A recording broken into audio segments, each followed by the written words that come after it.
nananatili po ako sa minority group at hindi po ako alis dito. Lapid na kahit na magkaiba na tayo ng partido, so majority, minority, buwan-buwan nagpapadala pa rin siya sa akin ng Maha Blanca at Suman. Maraming salamat po.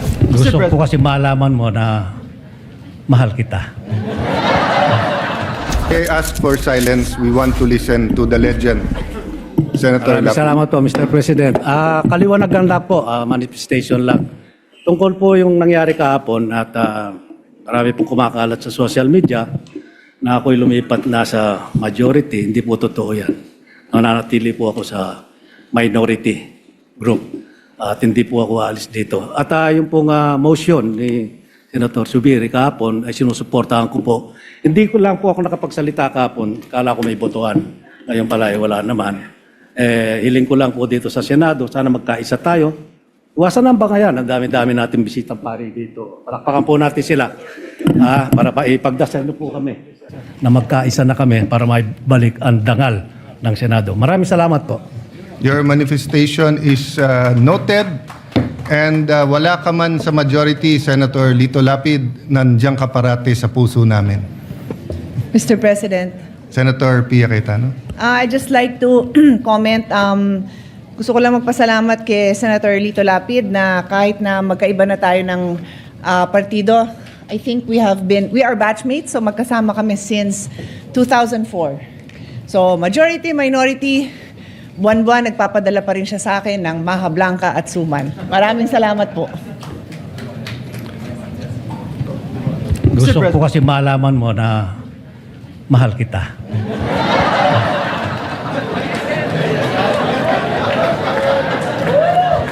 What does the brother say? No, I am trying to figure out bakit Maha Blanca ang binibigay sa kanya. Samantalang sinabi ko na kay Kuya Lito Lapid na ako'y umiinom na ng maintenance medicine para sa kolesterol, pero sisig pa rin ang dinadala niya para sa akin. So iniisip ko kung mahal din niya ako o si Senator Pia lang ang kanyang mahal. Mr. President, nilalapit ka daw niya sa Diyos. Mr. President, at this juncture, I move that we dispense with the reading of the journal of the 67th session, May 25, 2026, and consider the same as approved. Let us first recognize the former Senate President and the present Minority Leader. Senator Lito Soto, sir. Thank you, sir. I am not objecting. I would just like to make sure that the manifestation of Senator Lapid is manifested in the journal, because Yes. in the journal yesterday, it is manifested that he did not agree with the motion of Senator Zubiri. So we want that Yes, so corrected. before we approve the journal should accurately reflect that Senator Lito Lapid agreed with every member of the minority. Yes. Thank you, sir. Thank And you. in the end, we agreed as a body, to find a way forward. Yes. Senator Erwin Tulfo, you are Senator Erwin recognized. is... Thank you, Mr. President. Thank you, Majority Floor Leader. It's a quick manifestation, or if not, a sort of point of clarification, Mr. President. Please proceed. I heard that the media are their access to areas in the Senate are limited. Is there a new rule right now, Mr. President? They are banned from going to the 6th floor to conduct interviews or wait for our VIPs, and then they're not allowed anymore in our railings. I mean, I will check. I have no information. I have not moved to the 6th floor. Please, I am still holding office here. Sometimes we ask them to allow us to pass going to the session hall. We can't blame them because the Senate is hot topic. There's been some senators who have asked because usually we confine to some areas, but because of the activity since May 11, everyone wants to get their footage, whether in their official camera. So I think we've just asked for a little bit of order here, but let me inquire. But so far, I have no information that we're limiting any movement from the media. thank you, Mr. President, because that's they were told by I don't know, I really don't know whose order did it come from, They were told that. they're not allowed to go to the sixth floor anymore and to move away from the railings because they were just surprised, Mr. President, Well, that during the previous... Let me check the sixth floor because I don't hold office in the sixth floor. Yes, so they're there- asking if there's a new rule, Mr. President. Yes. But as far as the railings is concerned, that has been an old ruling before they're even allowed on the floor. When you were not still a senator, sir, before 3 o'clock. But what happens is that sometimes the Senate President, that was before I left the Senate to go to DFA, Senate Majority Leader. No? I don't know when we changed the rule na hindi sila pwede sa floor. But they have allotted space all over, but we also have guests. And then our staff has the first row for obvious reasons. But of course, when there's activity on the floor, they move forward. So if it's just a reminder to give the staff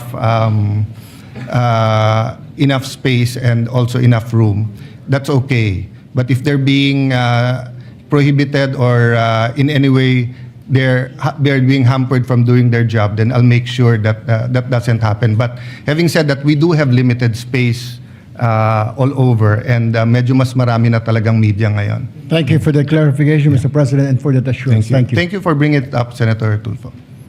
Yes, Mr. President, I move for the previous question that we dispense with the reading of the journal of the 67th session, May 25, 2026, and consider the same as approved. Any objection? Hearing none, the motion is approved. Mr. President, at this juncture, I move that we proceed with the reference of business. There's no objection. Please proceed. Bills on first reading. Senate Bill number 2151 titled, An Act Urging the Comprehensive Planning, Development, and Export Promotion of the UBE, providing funds therefore and for other purposes, introduced by Senator Marcos. Referred to the Committees on Agriculture, Food and Agrarian Reform, Trade, Commerce and Entrepreneurship, and Finance. Number 2152, an act defining the rights and fundamental freedoms of human rights defenders, declaring state responsibilities, and instituting effective mechanisms for the protection and promotion of these rights and freedoms, by Senator Ontiveros. Referred to the Committee on Justice and Human Rights. An act granting the Katigbak Enterprises, San Pablo City Incorporated, a franchise to construct, install, establish, operate, and maintain radio and television stations in the Philippines, by Senator Aquino. Referred to the Committee on Public Services. An act establishing a College of Medicine in Eastern Samar State University in the province of Borongan, province of Eastern Samar, and appropriating funds therefore, by Senator Aquino. Referred to the Committees on Higher Technical and Vocational Education, Ways and Means, and Finance. An act unifying the National Police Clearance System and National Bureau of Investigation Clearance System, creating the Unified Criminal Clearance System database, providing funds therefore and for other purposes, by Senator Soto III. Referred to the Committees on Justice and Human Rights, Public Order and Dangerous Drugs, and Finance. An act providing for a 5-year validity period of the professional identification cards of all Professional Regulation Commission, by Senator Tulfo Rafi. Referred to the Committee on Civil Service, Government Reorganization, and Professional Regulation. Number 2157, an act institutionalizing the grant of internship allowance for students in public and private state universities and colleges in the Philippines, by Senator Tulfo Rafi. Referred to the Committees on Higher Technical and Vocational Education, Ways and Means, and Finance.